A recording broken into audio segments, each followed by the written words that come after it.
Il y a des vérités que l'on ne voit pas, parce qu'elles sont trop proches de nous. Elles respirent dans notre quotidien, si près de notre peau que notre regard finit par les traverser sans les voir. La première m'est apparue sous la forme d'un soldat, seul, assis sur une caisse vide, son fusil contre son genou. Il avait reçu un ordre, signé par un nom si lointain qu'il n'était plus qu'un écho sur un papier. Mais dans ses yeux, quelque chose résistait.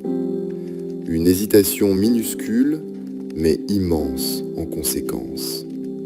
Et alors, j'ai compris. Une guerre ne commence pas quand un président la déclare, mais quand un soldat dit oui. Le pouvoir n'était pas dans la signature, il était dans le consentement. La deuxième vérité m'a parlé au milieu d'une forêt. Un homme y marche, perdu, affamé, avec 1 milliard de dollars dans les bras.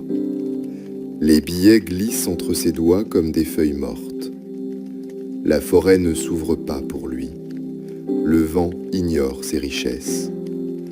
Aucun arbre ne s'incline devant ses chiffres.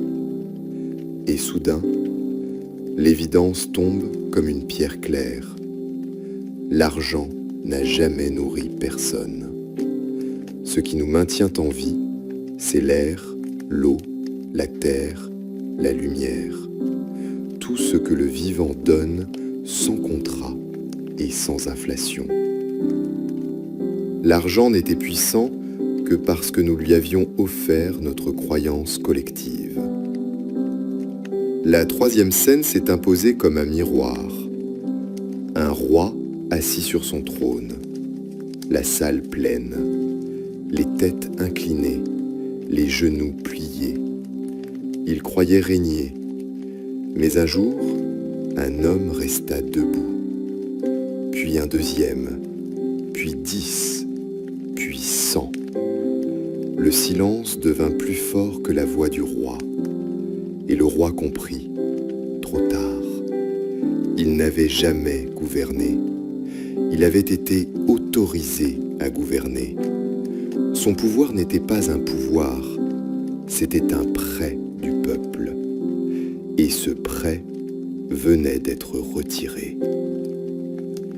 3 scènes, 3 visages, une seule vérité. Si le monde tient debout, c'est parce que chaque jour, tu dis oui sans t'en rendre compte. Nous participons au système que nous critiquons. Nous utilisons la monnaie dont nous dénonçons l'injustice. Nous laissons passer des lois qui nous serrent le cou. Nous acceptons des guerres que nous n'avons jamais voulues. Non par méchanceté, non par faiblesse, mais parce que notre cœur est le lieu le plus convoité du monde. Et ils le savent. Alors ils y sèment des récits, des peurs, des croyances. Tu as besoin d'argent pour vivre. Cette loi est nécessaire. Cette guerre est inévitable. Ce leader doit décider à ta place. Des graines déposées subtilement jusqu'à ce que nous ne sachions plus si le consentement vient de nous ou d'eux. Alors j'entends cette parole ancienne, plus vivante que jamais. Garde ton cœur plus que toute autre chose, car de lui jaillissent les sources de la vie.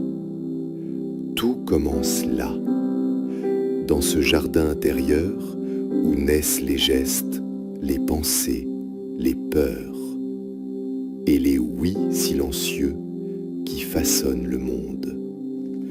C'est de l'abondance du cœur que la bouche parle. C'est de l'abondance du cœur que le comportement s'élève.